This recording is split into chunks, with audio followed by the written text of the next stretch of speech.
नमस्कार साथियों, मैं मोहित आप सभी का आपके अपने YouTube channel HSC library aspirants में स्वागत करता हूं। तो आप सभी ने देखा होगा कि हमने 2 वीडियो कंप्लीट कर लिया। उनमें हमने टाइप ऑफ लाइब्रेरी के बारे में पढ़ा था। तो आज हमारी तीसरी वीडियो है। इसमें हम पुस्तकालय विज्ञान के 5 नियम के बारे में पढ़ेंगे। तो आप सभी जानते हैं कि पुस्तकालय है जो हमारा वो ज्ञान का भंडार और समाज के विकास का केंद्र माना जाता है। जो हमारा पुस्तकालय विज्ञान के 5 नियम है, इसमें सबसे बड़ा रोल डॉक्टर SR रंगनाथन जी का है, जिन्होंने 1931 में पुस्तकालय विज्ञान के 5 नियम प्रतिपादित किए थे, जो मतलब आज के युग में भी इनका यूज हो रहा है बहुत ही ज़्यादा। तो देखिए ये कौन कौन से नियम थे हमारे। सबसे पहला नियम था हमारा पुस्तक के उपयोग के लिए है, मतलब बुक्स आर फॉर यूज। दूसरा नियम था हमारा हर पाठक के लिए उसकी पुस्तक, every reader his her book. Third था हमारा हर पुस्तक के लिए उसका पाठक, every book its reader. Fourth हमारा पाठक का समय बचाइए, save the time of the reader. और पांचवा था हमारा पुस्तकालय एक जीवित संस्था है। ये 5 नियम हमारे डॉक्टर एस रंगनाथन के द्वारा दिए गए थे, जिनके बारे में हम डिटेल में आगे पढ़ेंगे। पहले मैं इनके बारे में थोड़ा शॉर्ट में बता देता हूँ आपके, ताकि जब हम इसको आगे पढ़े तो आपके आसानी से समझ में आ जाए। सबसे पहला नियम तो हमारा पुस्तक के उपयोग के लिए है। तो इसमें क्या होता है, जो हमारी पुस्तकें है केवल सजावट के लिए नहीं होती या फिर संग्रह करने के लिए नहीं होती है, बल्कि उनका उद्देश्य पाठकों द्वारा अधिक से अधिक प्रयोग करने से होना चाहिए। तो ये हमारा था पहला नियम। दूसरा नियम था हमारा हर पाठक के लिए उसकी पुस्तक, मतलब प्रत्येक व्यक्ति की रुचि अलग अलग होती है, तो उसके हिसाब से लाइब्रेरी का मतलब वो होता है जिम्मेवारी के, उसके हिसाब से उसको जो सामग्री है या फिर पुस्तक है उसको उपलब्ध करवाने से है, जो अपना सेकंड नियम है। तीसरा नियम है हमारा हर पुस्तक के लिए उसका पाठक। तो लाइब्रेरी में जो पुस्तक रखी होती है वो किसी न किसी पाठक के लिए उपयोगी होती है। तो लाइब्रेरी की जिम्मेदारी होती है कि वह ऐसी व्यवस्था करे जिससे सही पुस्तक सही पाठक के पास पहुंच जाए। तो ये हमारा तीसरा नियम बताता है। फिर हमारा चौथा नियम है पाठक का समय बचाइए। पाठक के समय बचाइए में क्या है, लाइब्रेरी को मतलब ऐसी प्रणाली अपनानी चाहिए जिससे कि पाठक का समय बचे, वो मतलब आसानी से जो डाटा उसको चाहिए उसके पास वो आसानी से पहुंच सके। फिर हमारा पुस्तकालय एक जीवित संस्था है। इसमें क्या है, जैसे समय के साथ साथ अपना जो डाटा है वो काफ़ी ज़्यादा इकट्ठा होता रहता है, तो उसके लिए मतलब भवन का निर्माण, स्ट्रक्चर का बदलाव करना होता है पुस्तकालय के लिए। तो ये शॉर्ट तरीके से बताया मैंने आपको पुस्तकालय के 5 नियम के बारे में। अब हम इनके बारे में एक एक करके डिस्कस करेंगे। तो सबसे पहला हमारा पुस्तक उपयोग के लिए है। इस नियम का अभिप्राय है कि पुस्तकें केवल संग्रह या सजावट के लिए नहीं होती, मतलब उनका केवल संग्रह या सजावट नहीं करना चाहिए हमने पुस्तकों का, बल्कि उनका उद्देश्य पाठकों द्वारा अधिक से अधिक उपयोग किया जाना है। मतलब वे पाठक उनका अधिक से अधिक उपयोग करें, हमें ऐसा सिस्टम बनाना चाहिए। पुस्तकें बंद अलमारियों या फिर तिजोरियों में कैद होनी नहीं रहनी चाहिए, बल्कि उन्हें पाठकों के लिए सुलभ बनाया जाना चाहिए, मतलब वे आसानी से पाठकों के पास पहुंच जाए, ऐसा सिस्टम बनाना चाहिए। इस नियम से पुस्तकालय की नीति और सेवाओं का मुख्य उद्देश्य स्पष्ट होता है। मतलब इसकी नीति और सेवा, इसका मुख्य उद्देश्य क्या है, पाठक और पुस्तक का मिलन, मतलब पाठक और पुस्तक का आपस में मिलन करवाना होता है अपना, जो पहला नियम हमारा पुस्तक के उपयोग के लिए है।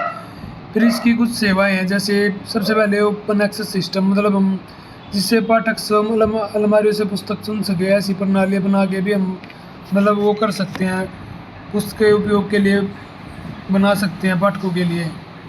फिर है पुस्तक उधार सेवा, जिसमें पुस्तकें घर ले जाने की सुविधा मिलती है, मतलब अगर पाठक पुस्तकों को घर ले जाएंगे तो वे उनका काफ़ी ज़्यादा उपयोग कर सकेंगे।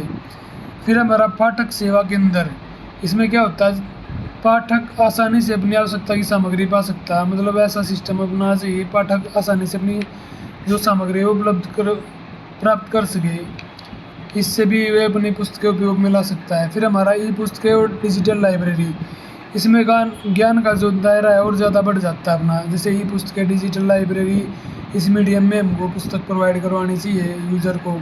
तो ये था हमारा पहला नियम पुस्तक के उपयोग के लिए।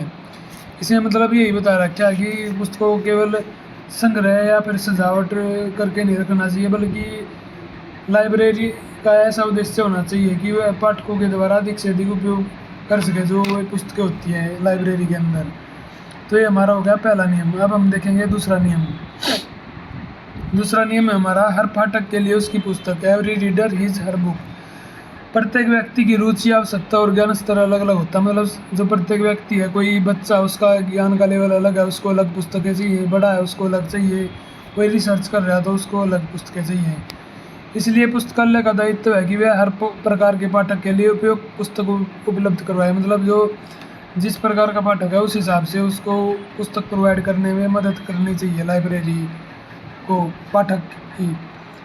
यह नियम बताता है कि पुस्तकालय में विषय विविधता होनी चाहिए। मतलब जो पुस्तकालय है उसमें अलग अलग तरह की पुस्तक होनी चाहिए, ताकि विद्यार्थी, शोधकर्ता, किसान, व्यापारी, गृहिणी और कोई भी सामान्य पाठक अपनी आवश्यकता के अनुसार पुस्तक पा सके। मतलब विद्यार्थी अपनी हिसाब से पुस्तक प्राप्त कर सके, शोधकर्ता अपने हिसाब से पुस्तक प्राप्त कर सके।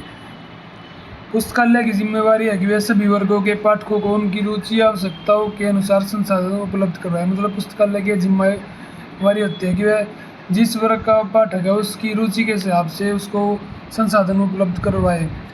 यही कारण है कि आधुनिक पुस्तकालयों में विभिन्न प्रकार की सेवाएं और संग्रह विकसित किए गए हैं। मतलब आधुनिक पुस्तकालय जो अब मॉडर्न लाइब्रेरी है उनमें ये बात ध्यान में रख के मतलब डाटा कलेक्ट किया गया है। तो सबसे जैसे देखेंगे कि बच्चों के लिए बाल साहित्य का डाटा प्रोवाइड करना, शोधार्थियों के लिए संदर्भ सामग्री और जर्नल प्रोवाइड करना, सामान्य पाठकों के लिए पत्रिकाएं और समाचार पत्र उपलब्ध करवाना, विशेष वर्ग के लिए ब्रेल पुस्तकें और ऑडियो बुक्स वगैरह प्रोवाइड कर। तो यहाँ पे हमने दो जो नियम है वो कंप्लीट कर लिया है। पहला नियम था हमारा पुस्तक के उपयोग के लिए है और दूसरा नियम था हमारा हर पाठक के लिए उसकी पुस्तक। अब हम देखेंगे इसका तीसरा नियम, हर पुस्तक के लिए उसका पाठक। यह नियम दूसरे नियम का पूरक है। मतलब ये जो दूसरा नियम था उसका उल्टा है। इसका अर्थ है कि पुस्तकालय में रखी प्रत्येक पुस्तक किसी न किसी पाठक के लिए उपयोगी होती है। मतलब जो पुस्तकालय में हमारी बुक रखी होती है वो किसी न किसी पाठक के लिए उपयोगी होती है। चाहे पुस्तक नई हो, पुरानी हो, लोकप्रिय हो या कम चर्चित हो, उसका कोई ना कोई पाठक अवश्य होता है। तो यह पुस्तकालय की जिम्मेदारी है कि वह ऐसी व्यवस्था करे जिससे सही पुस्तक सही पाठक तक पहुंच सके। मतलब इसी नियम का मेन मकसद यही है कि पुस्तकालय की जिम्मेदारी होती है कि वो ऐसी व्यवस्था करे कि सही पुस्तक के पास सही पुस्तक सही पाठक के पास पहुंच सके। इसके लिए पुस्तकालय को निम्न सेवाएं प्रदान करनी चाहिए। जैसे सबसे पहले कैटलॉगिंग और वर्गीकरण, मतलब जिससे ऐसा कैटलॉगिंग या फिर वर्गीकरण प्रणाली अपनानी चाहिए जिससे कि पुस्तकों को हम आसानी से खोज सकें। ओपैक क्या होता है? Online public access catalogue. मतलब इंटरनेट या कंप्यूटर के सहायता से पुस्तक ढूंढ सके जो अपना पाठक होता है, ऐसी व्यवस्था करनी चाहिए। सूचना प्रसार सेवा, इसमें क्या होता है, पाठक नई या उपयोगी सामग्री के बारे में जान सके। मतलब सूचना का ऐसा प्रसार करना चाहिए कि आसानी से जो अपना पाठक है वो अपनी जो डाटा जिस प्रकार का चाहिए उसको आसानी से सर्च कर सके। फिर हमारा पुस्तक प्रदर्शन और पुस्तक परीक्षा कार्यक्रम, इसमें क्या करना चाहिए, मतलब हमें साइन बोर्ड या फिर कुछ नोटिस बोर्ड वगैरह लगाना चाहिए और वहाँ पे पुस्तकों की सूची लगा के रख देनी चाहिए जिससे कि जो भी पाठक वहाँ पे आए वो आसानी से अपनी पुस्तकों की सूची के हिसाब से सेलेक्ट कर सके। इस नियम के अनुसार पुस्तकालय को यह सुनिश्चित करना चाहिए कि कोई भी पुस्तक बेकार न पड़ी रहे। मतलब कोई भी पुस्तक बेकार नहीं पड़ी रहनी चाहिए, क्योंकि कोई ना कोई उसका यूज़र होता है। वह पुस्तक अपने वास्तविक पाठक तक अवश्य पहुँचे और जो उसका पाठक होता है उसके पास पहुँचाने में मदद करनी चाहिए लाइब्रेरी जो उपयोगकर्ता होते हैं हमारे, उनके पास। तो ये हमारा था तीसरा नियम। अब हम पढ़ेंगे चौथा नियम, पाठक का समय बचिए, save the time of the reader. इस नियम का संबंध पुस्तकालय प्रबंधन और सेवाओं की दक्षता से। मतलब पुस्तकालय में ऐसा प्रबंध या फिर सेवा बनानी चाहिए जिससे कि पाठक का समय बच जाए। पुस्तकालय में पुस्तकों का वर्गीकरण, सूचीकरण और खोज प्रणाली ऐसी होनी चाहिए जिससे पाठक को अपनी इच्छित पुस्तक शीघ्रता से मिल जाए। मतलब ऐसी प्रणाली अपनानी चाहिए जिससे कि जो पाठक आसानी से अपने सामग्री के पास पहुंच सके। इससे कि क्या होगा, पाठक का समय बचेगा। साथ ही स्टाफ का व्यवहार भी सहयोगी और मार्गदर्शक होना चाहिए। मतलब स्टाफ भी अच्छा बिहेव करना चाहिए, जो अपने यूज़र होते हैं, जो डाटा उनको चाहिए उसके पास पहुंचाने में उनकी मदद करनी चाहिए। इससे क्या होगा, पाठक का समय और श्रम दोनों बच जाएंगे। पाठक का समय बचाने के लिए पुस्तकालय निम्न सेवाएं प्रदान कर सकता है, जैसे कि सुव्यवस्थित वर्गीकरण और कैटलॉगिंग। वही है, मतलब वर्गीकरण या फिर कैटलॉगिंग करके। ओपैक, मतलब पाठक कंप्यूटर या मोबाइल में पुस्तक की उपलब्धता तुरंत देख सकते हैं इसके द्वारा। लाइब्रेरी ऑटोमेशन, मतलब बारकोड स्कैनिंग या फिर डिजिटल प्रबंधन से किताबें जल्दी जारी और लौटाई जा सकती है। साइन बोर्ड और मार्गदर्शन से भी मतलब जो पुस्तक यूज़र होता है वो साइन बोर्ड या फिर इनका यूज करके आसानी से अपने डाटा तक पहुंच सकता है। पर प्रशिक्षित स्टाफ मतलब जो स्टाफ होना चाहिए वो अपना अच्छा होना चाहिए, जो कि पाठक को उसके जो डाटा होता है उस तक पहुंचाने में उसकी मदद कर सके, मतलब जो पाठक को उचित पुस्तक खोजने में मदद कर सके। आज के समय में डिजिटल युग ने इस नियम को और भी महत्वपूर्ण बना दिया है। अब पाठक घर बैठे ही ई पुस्तकें, ई जर्नल और ऑनलाइन डेटाबेस तक पहुंच सकता है। मतलब अब इंटरनेट के जरिए वो अपना जो डाटा होता है उस तक आसानी तक पहुंच सकता है। ये था हमारा चौथा नियम।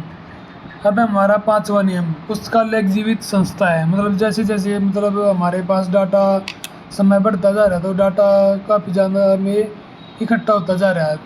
तो इसके लिए क्या होता है, जो हमारी बिल्डिंग होती है उसमें इंटरनेट वो कंप्यूटर वगैरह इन सब की आवश्यकता होती है। तो इससे क्या होता है, ये नियम सिद्ध होता है कि पुस्तकालय एक हमारी जीवित संस्था है। तो अब हम देखेंगे कि इस नियम में क्या बता रखा है।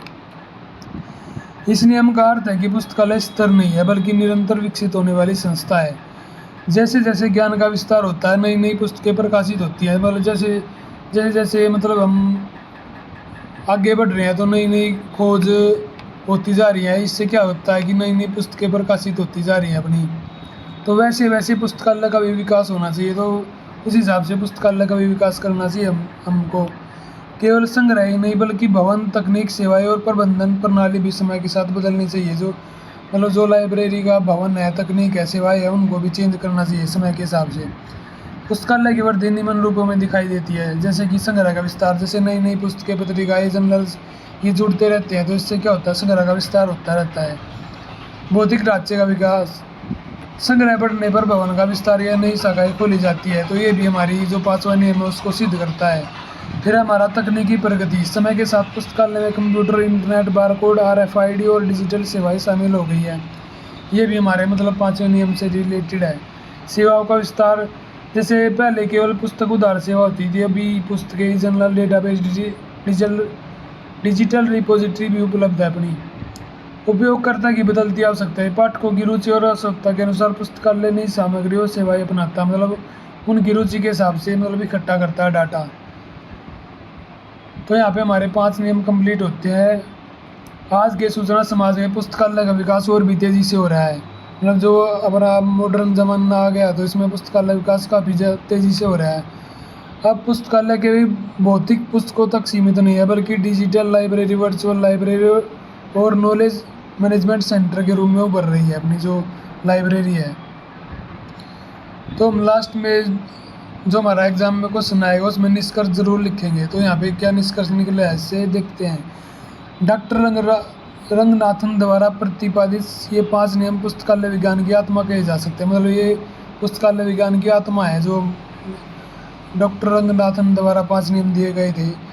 इनसे स्पष्ट होता है कि पुस्तकालय का वास्तविक उद्देश्य केवल पुस्तकों का संग्रह करना नहीं है बल्कि पाठक और पुस्तक के बीच सार्थक सेतु बनाना। मतलब जो पुस्तक होती है वो उसके पाठक तक पहुंचने में मतलब काफ़ी हेल्प करते हैं। अपने जो 5 नियम हैं इनके द्वारा हम मतलब आसानी से डाटा प्रोवाइड कर सकते हैं जो अपने पाठक होते हैं।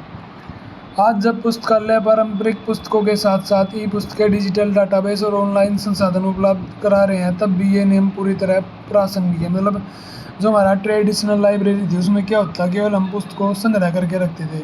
लेकिन आज के ज़माने में हम जब से नियम पढ़े हमने तो हमने एक बात ठानी है कि जो पाठक होते हैं उसके पास उसकी मतलब जो उसकी सामग्री चाहिए उसको आसानी से उपलब्ध करवाने से रिलेटेड होते हैं।